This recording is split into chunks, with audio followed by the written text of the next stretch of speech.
Papremyo ng Eat Bulaga na ungusan ng It's Showtime. Yan ang pag-uusapan natin sa dalawang pananghaliang programa dito sa bansang It's Showtime at ang Eat Bulaga. Pero bago natin umpisahan yung mga kaparokya, ay miling ako na pakasubscribe ang aking YouTube channel. Pakilike at share natin po mga kaparokya para mas dumami pa po ang makapanood ng content natin. Maraming salamat po sa inyo mga kaparokya. So yun nga po mga parokya, tila na ungusan ng It's Showtime pagdating sa pamimigay ng papremyo ang Eat Bulaga kaninang episode. Bakit kanyo mga parokya? Dahil ang It's Showtime po ay nakapamahagi ng 100,000 pesos at ang Eat Bulaga naman po ay 92,500 pesos. So pagdating sa papremyo ay naungusan nga po ng It's Showtime ang Eat Bulaga. Pero mga parokya, 2 segment lang po ang ginawa ng Eat Bulaga kanina, ang Sugod Bahay at ang Therapy, dahil po sa celebration po ng kanilang ika-46 years na taon dito sa pananghaliang programa. So given naman po mga parokya, kumbaga understand kung bakit ganyan lang po kalaki ang papremyong na ipamahagi nila. Pero mga parokya, yung mga sponsors ng Eat Bulaga kanina ay napakarami. Umabot po ng 12 sponsors para samahan ang Eat Bulaga sa kanilang ika-46 na taon sa pananghaliang programa. Tulad ng Birch Tree, Fudgy Bar, Chocomucho, Zonrox, EO, Charmy, Uwishi, Ensure Gold, KFC, Flanax, PLDT at Travel Geek. So dito nga po mga kaparokya, sa 100,000 na pinamagi ng It's Showtime, 40,000 dito ay sa masasagot mo ba? 30,000 sa Escort of Appeals at 30,000 sa Tawag ng Tanghalan. Samantalang sa Eat Bulaga naman po, 80,000 sa Sugod Bahay at Pera Fee segment naman po ay 12,500 pesos. So wala po kaganina ang The Clones at ang Gimme 5. Dahilan kung bakit ganyan lang po kababa ang papremyong ibinahagi ng Eat Bulaga. Sa ads naman po mga parokya, nakakuha po ang Showtime ng 188 TV ads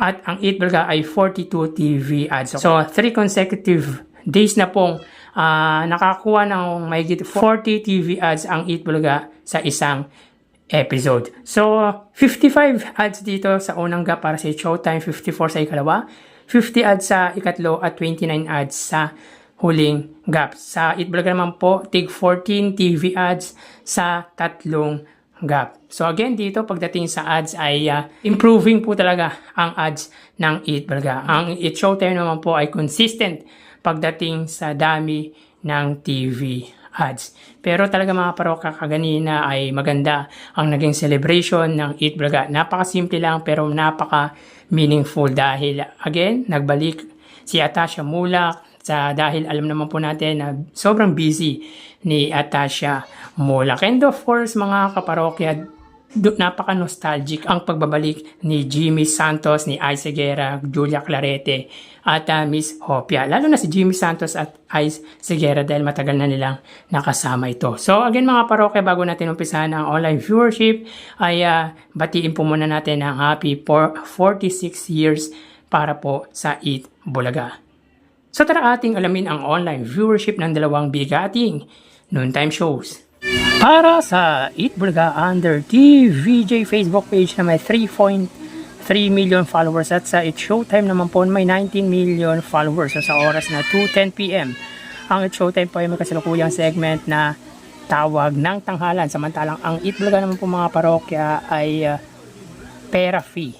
So dito ang It's Showtime po ay may 1,700 viewers at ang Eat Bulaga ay may 4,900 live viewers. So again, sa oras na 2:10 PM, ang It's Showtime po ay may 1,700 live viewers at ang Eat Bulaga naman po ay may 4,900 live viewers. So pagdating sa Facebook Live mga kaparokya, ay angat po dito ang Eat Bulaga ng 3,100 live viewers. So mapunta naman po tayo mga kaparokya sa TV Network YouTube channel ng dalawang noontime show. So nahin po natin mga parokya ang It's Showtime under JB Network YouTube channel na may 39.5 million subscribers.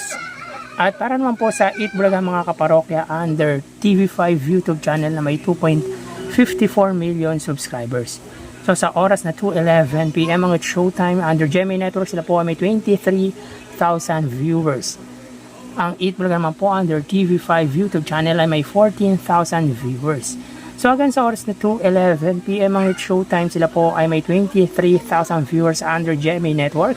At ang Eat Vlog naman po under TV5 ay may 14,000 live viewers. So pagdating sa TV Network YouTube channel ay angat po dito ang GMA against sa TV5 ng 9,000 viewers. So mapunta naman po tayo sa main YouTube channel ng dalawang noontime show. So nahin po natin ang It's Showtime. Under po yan sa kanilang main YouTube channel, ABS-CBN It's Showtime na may 2.66 million subscribers. At sa Itbulaga under Itbulaga TV VJ YouTube channel na may 1.58 million subscribers. So sa oras na 2:12 PM ang It's Showtime, sila po ay may 52,000 viewers. Ang Itbulaga naman po, sila ay may 133,000 live viewers. So again, sa oras na 2:12 PM ang It's Showtime, sila po ay may 52,000 viewers. At ang Itbulaga naman po under sa kanilang main YouTube channel ay may 133,000 live viewers. So bali, ang total na nakuha ng dalawang noontime shows ay mga parokya, bali ang total na nakuha ng dalawang noontime shows para po sa It's Showtime ay 77,000 viewers. At ang Eat Vlog naman po, sila ay may 152,000 viewers. So again, ang It's Showtime po ay may 77,000 viewers at ang Eat Vlog naman po ay 152,000 live viewers. So bali, pagdating sa online viewership mga kaparokya ay wagi po dito ang Eat Vlog at lamang po sila sa It's Showtime ng 75,000 viewers. So happy anniversary nga po pala sa Eat Vlog sa kanilang 46 years birthday or anniversary. At ang It's Showtime po mga parokya ay wala po si Vice Ganda ngayong episode. So yan po, lumalabas sa kanilang online viewership as of 2:13 PM. So magpapaalam na po ako sa inyo mga parokya, magsiingat po tayo palagi. Thank you and God bless.